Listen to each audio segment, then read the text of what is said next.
네, 내란 특검 잔여 사건을 수사하고 있는 경찰청 특별수사본부가 오늘 정진석 전 대통령실 비서실장을 불러서 5시간째 조사하고 있습니다.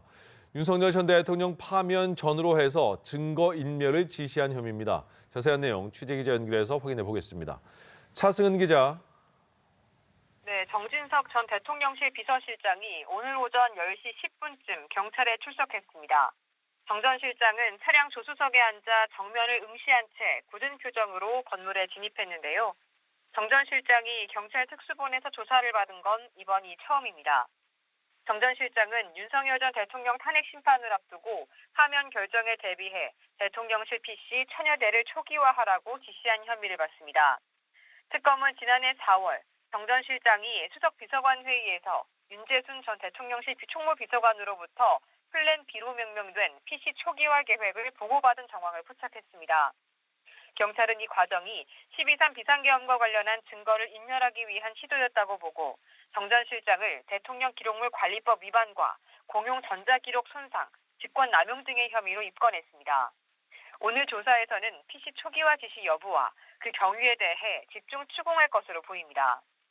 경찰은 지난 3일 같은 혐의를 받는 윤재순 전 대통령실 총무비서관도 피의자 신분으로 불러 조사했는데요.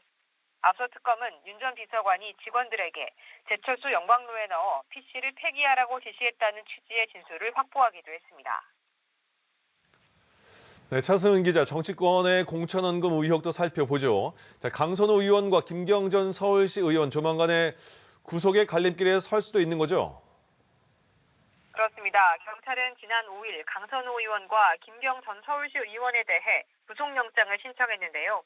지난 3일 강 의원에 대한 두 번째 소환 조사를 마친 뒤 구속 수사가 필요하다고 판단한 겁니다. 경찰의 영장 신청을 넘겨받은 검찰은 조만간 구속영장을 청구할 것으로 보이는데 강 의원의 경우 현직 국회의원이라 국회 체포동의안 표결도 거쳐야 합니다. 경찰은 강 의원에게 정치자금법 위반과 배임 투자 혐의를, 김 전 시의원에게는 정치자금법 위반과 배임 증대 혐의를 적용했습니다. 다만 공무가 아닌 당무와 관련된 사안이라는 이유로 이번 영장 신청에서 뇌물 혐의는 포함되지 않았는데요. 경찰은 향후 추가 조사를 통해 뇌물죄 적용까지도 검토한다는 방침입니다. 한편 경찰은 추가 고발 사건에 대한 수사에도 착수했습니다.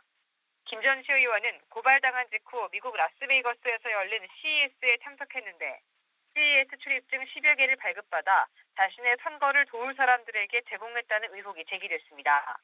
서울 강서경찰서는 내일 고발인인 정의당 이상우 강서구 위원장을 조사할 예정입니다. 지금까지 보도국에서 전해드렸습니다.